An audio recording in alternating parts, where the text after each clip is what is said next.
আসসালামু আলাইকুম। আমি লিমা। আপনারা দেখছেন অরণ্য রান্নাঘর। সবাইকে নতুন বছরের অনেক, অনেক শুভেচ্ছা এবং অভিনন্দন। আজকে যে রান্নাগুলো হয়েছে সেগুলো আমাদের নতুন বছরের পিকনিক উপলক্ষে আমরা রান্না করেছি। আমরা যখন সবগুলো বোন একসঙ্গে হই তখনই আমরা কিছু না কিছু দিয়ে একটা পিকনিক করার চেষ্টা করি।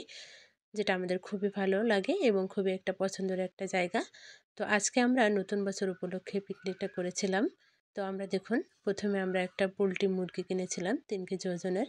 সেটা আমার চাচাতো বোন কেটে কুটে ভালোভাবে পরিষ্কার করে নিচ্ছে।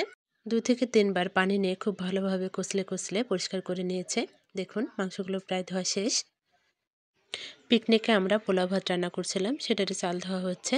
২ থেকে ৩ বার পরিষ্কার পানি দিয়ে ভালোভাবে ধুয়ে নিয়েছে এবং চালগুলো ভালোভাবে ধোয়ার পর আমরা এটাকে একটা ঝুড়ি এবং ওড়নার সাহায্যে ছেঁকে নিয়েছি, যাতে খুব সহজে ওড়নার সাহায্যে পানিটা বের হয়ে যায় এবং চালটা খুব ভালোভাবে ঝরঝরে হয়ে যায়, যাতে ভাতটা রান্না করার সময় আমাদের কোনো রকম সমস্যা না হয়।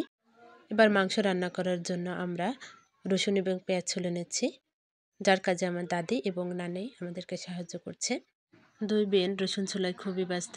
দেখতে পাচ্ছেন আপনারা দুজন কতটা মনোযোগ সহকারে রসুন ছুলছে।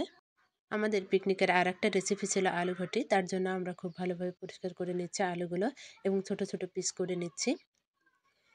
আলুগুলো ছোট, ছোট পিস করা হয়ে গেলে কিছুটা কাঁচামরিচ চিড়ে নেব। কাঁচামরিচগুলো খুব ভালোভাবে চিড়ে নেওয়া হচ্ছে এবং মাংস রান্না করার জন্য কিছুটা শুকনো মরিচ আমরা বুটা ছাড়িয়ে নেব। এবার আমাদের রান্না করার পালা। তার জন্য চুলোটা ধরিয়ে নিলাম। আমরা কিন্তু সবাই মিলে কাজ শুরু করে দিয়েছি। দেখুন, দেখুন আমার বড় কাকি আমাদেরকে মশলা বেটে সাহায্য করছে। আলু ঘটি করার জন্য কড়াইতে প্রথমে সামান্য পরিমাণে একটু তেল দিয়ে নেব। তেলটা গরম হয়ে গেলে আলু ঘটি করার জন্য কিছুটা চামড়া, মাংস এবং চিরা কাঁচামরিচ, রসুন, পেঁয়াজ, লবণ, হলুদ গুঁড়া, এলাচ, দারচিনি, সামান্য পরিমাণ জিরা দিয়ে খুব ভালোভাবে নেড়েচেড়ে এটাকে ভেজে নেব। দেখুন আমরা নাড়তে থাকছি যতক্ষণ না পর্যন্ত এটা ভাজা ভাজা হয়ে যায়। এদিকে দেখেন আমার কাকি মশলা বাটায় খুবই ব্যস্ত। দেখুন এটা আমাদের ভাজা প্রায় শেষের দিকে। এটা থেকে যে পানি ছেড়েছিল সেটা প্রায় শুকিয়ে এসেছে। এবার আমরা আলুটা অ্যাড করব। আলুটা দেওয়ার পরে আমরা এটা খুব ভালোভাবে নেড়ে চেড়ে উল্টে পাল্টে ভালোভাবে আলুটাকে ভেজে নেব, যাতে আলু থেকে কাঁচা একটা গন্ধ বের না হয়। আমার কাকি জিরা বাটাটা শেষ করে এবার রসুন বাটতে বসেছে।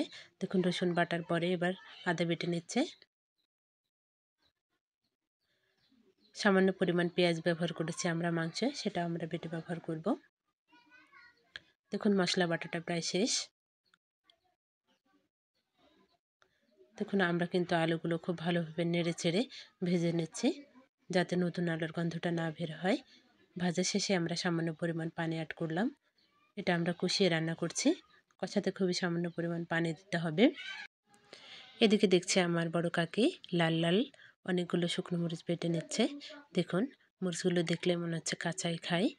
মরিচগুলো খুব ভালোভাবে বেটে নেব, যাতে খোসা খোসা ভাব না থাকে, একদম মিহি হয়। মরিচগুলো মিহি করে বাটলে মাংসের কালারটা ভালো আসে। দেখুন আমাদের আলু কষানো পানি প্রায় শুকিয়ে এসেছে। শুকনো অবস্থায় আমরা খুব ভালোভাবে নাড়ব, যাতে আলুগুলো একটু গলা গলা অবস্থা হয়ে যায় এবং নেড়ে চেড়ে আমরা সামান্য কিছুটা পানি দিয়ে দেব ঝোলের জন্য। ঝোলের পানিটা দেওয়ার পর ভালোভাবে নেড়ে চেড়ে মিশিয়ে নিতে হবে। দেখুন আমাদের আলুগুলো ফুটে এসেছে। আরও কিছুক্ষণ জাল দেওয়ার পরে আমরা আলুটা নামিয়ে নেব। আলুটা রান্না হতে এখনও বেশ কিছুটা সময় বাকি, যার জন্য আমরা একটা চুলা চেঞ্জ করেছি, যেহেতু আলুটা আমাদের ওপাশে হয়ে যায় এবং আমরা মাংসটা এই চুলায় বসাতে পারি, যাতে তাড়াতাড়ি হয়ে যায় রাত হওয়ার আগেই। এদিকে আমরা মাংস রান্না করার জন্য কড়াইতে সামান্য পরিমাণ তেল দিয়ে দেব। তেলটা গরম হওয়া অবস্থায় আমরা মাংসের জন্য যে মশলাটা ব্যবহার করেছি, শুকনো মরিচ, জিরা, এলাচ, দারচিনি, লবঙ্গ, রসুন, পেঁয়াজ সবগুলো আমরা শিলপাটায় বেটে নিয়েছি এবং তার সাথে সামান্য পরিমাণ হলুদ গুঁড়া, পরিমাণ মতো লবণ দিয়ে মশলাগুলো খুব ভালোভাবে নেড়েচেড়ে ভেজে নেব। যতক্ষণ পর্যন্ত তেল বের না হয়ে আসে ততক্ষণ পর্যন্ত আমরা ভাজতে থাকবো। মশলাটা ভাজা শেষ।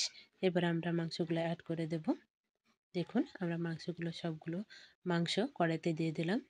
মাংসগুলো উল্টে পাল্টে ভালোভাবে ভাজতে হবে, যতক্ষণ না পর্যন্ত মাংসের পানি না শুকায় ঠিক ততক্ষণ পর্যন্ত আমরা ভাজবো, যাতে মাংসগুলো ভাজা ভাজা হয়ে যায়।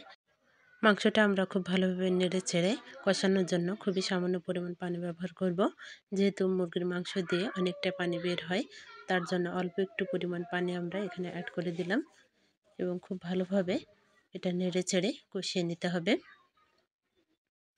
দেখুন আমাদের কষানো প্রায় শেষের দিকে। আমাদের মুরগির মাংসটা প্রায় কষানো শেষ। এখন আমরা কিছুটা ঝোলের পানি অ্যাড করব। ঝোলের পানি দিয়ে দেওয়া হলো। আমরা যতটুকু ঝোল রাখবো মুরগির মাংসেতে সেই পরিমাণে আমরা ঝোলের পানি অ্যাড করলাম। বলে রাখা ভালো, আমাদের রান্না করতে করতে কিন্তু অনেকটা রাত হয়ে গেছে, কিন্তু এখানে কোনো লাইটের ব্যবস্থা ছিল না, তা আমরা টর্চ লাইট ব্যবহার করে রান্নাটা শেষ করেছি। দেখুন আমাদের মুরগির মাংসটা প্রায় রান্না শেষের দিকে। আমরা এবার মুরগির মাংসটা নামিয়ে নেব। টর্চ লাইটের আলোয় খুব ভালোভাবে দেখা যাচ্ছে না, কিন্তু তারপরে আমরা চেষ্টা করেছি যাতে আমরা ভিডিওটা ভালোভাবে করতে পারি। এবার কিছুটা জিরা ভেজে নেব মাংসের উপর ছড়িয়ে দেওয়ার জন্য। মাংসে দেওয়ার জন্য আমরা কিছুটা জিরা ভেজে নেব। এবার দেখুন আমরা অন্য চুলাতে শিফট করেছি যাতে আমরা পোলাও ভাতটা রান্না করতে পারি। বেশ অনেকটাই রাত, আর এখানে লাইটের খুব একটা ভালো ব্যবস্থা ছিল না, তাই আবছা আবছা বোঝা যাচ্ছে। তো দেখুন আমরা পোলাও ভাতের উপরে দেওয়ার জন্য পেঁয়াজ বেরেস্তা ভেজে নিচ্ছি। আমার পেঁয়াজ ভাজা শেষ। পেঁয়াজগুলো এবার আমি উঠিয়ে নিলাম। সামান্য পরিমাণ তেল দিয়ে এর উপর গরম মশলা, এলাচ, লবঙ্গ এবং কয়েকটা কাঁচামরিচ দিয়ে দিলাম। একটু সামান্য নেড়ে চেড়ে আমি চালগুলো সব ঢেলে দিলাম। চালগুলো দেওয়ার পর আমি খুব ভালোভাবে ভেজে নেব।